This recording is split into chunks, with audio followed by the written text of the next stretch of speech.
So wait a moment, I am Ruminous, and today we're going to talk about the gameplay aspect of control. Control is the ability of a player to depend upon the verbs or the various actions in a game. This concept rolls on the player's ability to influence actions, or commonly called verbs, among developers, and the reliability of those verbs. Control is all about consistency, precision, latency, frequency, and so on with these actions. Control also leans into the cutscenes and the actual autonomy of the player. Some verbs are specific to the player, others are specific to NPCs, but many actions will be shared among them. Walking simulators or story-based games tend to have very few actions, if only the one for walking, since mobility is not actually the focus here. You know, all those crazy climbing and jumping and all that stuff, not really the focus. It's typically just getting from point A to point B and however you do that. Control is also about the purpose of the verbs. Games give actions to fit the general theme of the game and satisfy whatever conflict or whatever issue you're trying to resolve.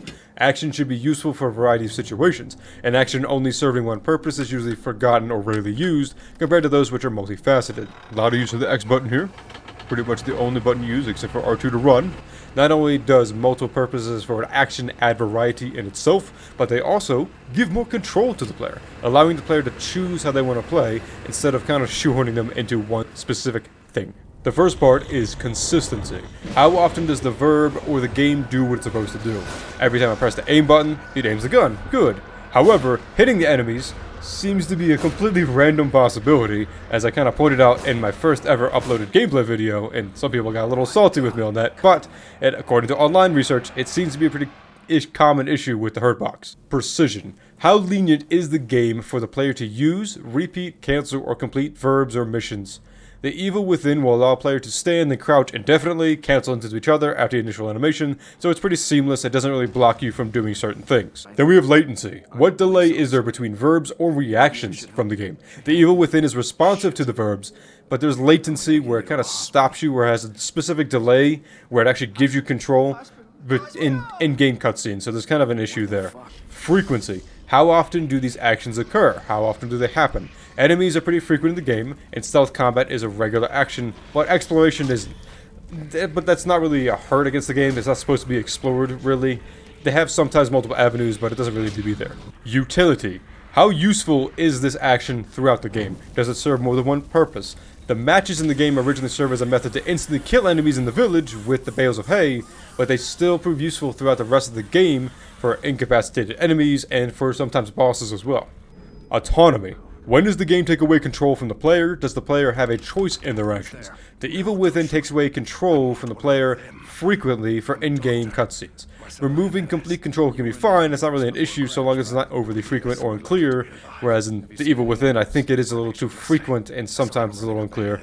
Fortunately, when the game gives you a new item or weapon, it doesn't really force the player to use it. Control relies on the responsivity and strictness of the actions, including its movement. Players need to know their abilities, but also be able to access them clearly. The results and attributes of the controls need to be clear and consistent, otherwise the player has no idea how to respond or to react. Titan Souls has 3 major controls. You can shoot or retrieve the arrow, move, and then run or dodge.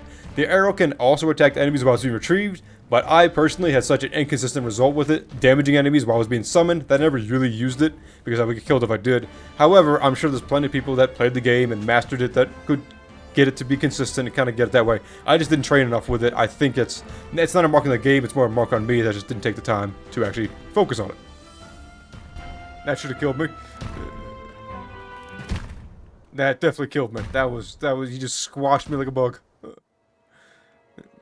He just saw me like a cockroach, absolutely just pulverized my bits.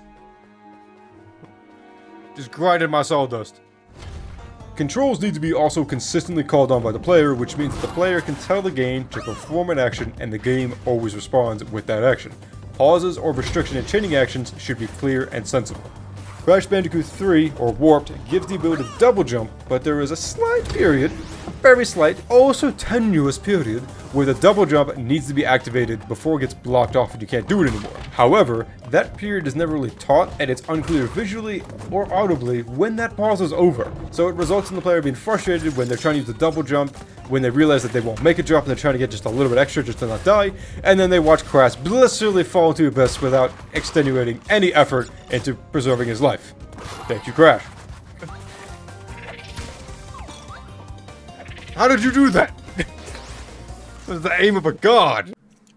When games map multiple controls to a single button, it can result in the wrong action and frustration. Combos are not really what I'm talking about, although you need to make sure that your combos have precision, consistency, and low latency, although I'm really talking about games which use a button with slightly different inputs for other actions, such as moving down on the button compared to right on the button, and this can result in frustration if it's not really clear, if it's mixed up, if it's not programmed correctly, or even the game not really registering the inputs properly. When programming anything with the analog stick, remember that there's a small radius which leads to a low accuracy, and so players will constantly maybe go left instead of up because there's not really a lot of room for them to be as precise as they want to, which means your precision when you're programming needs to allow for some sort of leniency to the player. Just keep that in mind if you're doing anything with the analog stick because they're not entirely precise or accurate. Horizon Zero Dawn has nearly every one of its actions mapped to a different button, but those that require multiple buttons or those kind of combinations that I was talking about for the different inputs are very distinct and clear to perform. R2 by itself does a melee attack, but L2 will aim the bow and R2 shoots the arrow. But this combination of L2 plus R2 is very easy to do and very rarely causes confusion for either the player or the game, particularly because the buttons on very ends of the controller, they're very unique, so it's very hard to mix those up. Super Mario 64 has incredible control for its game. The jump, the level transitions, unlocking new areas are all consistent. They do what they're supposed to do, and they never change pace across the game. The camera, it's a little finicky. However, that's more of a mark on the technology, and the developers worked with what they had. They had one analog stick, and they did what they could. It's not a mark on the developers, they knew what they were doing, or on the game itself. I mean, it's just the tools you had for the controller. The game's precision allows players to take a few hits before death. They can cancel quickly into different movements, repeat jumps, and attacks immediately. There's no noticeable latency in the button responses, or in the responses when the player is hurt or dies. The game frequently gives plenty of levels with various land formations to test the different movements and attacks. The game basically gives full autonomy throughout the game unless you're doing a level transition or you have one of those mandatory text prompts, but they're very seldom, they don't come up often, not really a problem or intrusive. The Resident Evil 3 remake from 2020 suffers from many control failures or conflicts. The camera really loves to get up close and personal with Jill during the boss battles, and it's a little creepy because at least buy the girl dinner first before you try to make out with her. Damn! It's very hard to tell why or when the camera does this, and there's no real way to fix it. It just does this, and it's just never been fixed. There's no update coming. It just is the way it is. Generally, the game will let the player cancel and repeat actions immediately, but the perfect dodge requires absolute perfection. Excuse me, sir. And it doesn't really allow for any mistakes on the higher difficulty. It is called a perfect dodge, but I think it's a little too perfect. There's not enough leniency, I believe, so there's a lot of issues where you press the button and it's just, there's not enough time and you just get grabbed anywhere. There is a significant delay when reloading weapons at times, especially the grenade launcher, but attacks and the other actions generally will respond immediately. Alright, reload, reload, reload, reload! The zombies and bosses are very frequent, giving the chance to use the dodge and weapons. Combining and examine items, however, is hardly ever used, and it's not very useful anyway, outside of the first area, getting some special items. The weapons all have specific use and purpose, making them worthwhile though. The game is frequent cutscenes, but they can easily be skipped, and it's pretty obvious when they will happen. Otherwise, the game doesn't really take away control or limit choice, or take away from the autonomy in any way. Control is incredibly pivotal to ensure that the gameplay is tight, responsive, and reliable.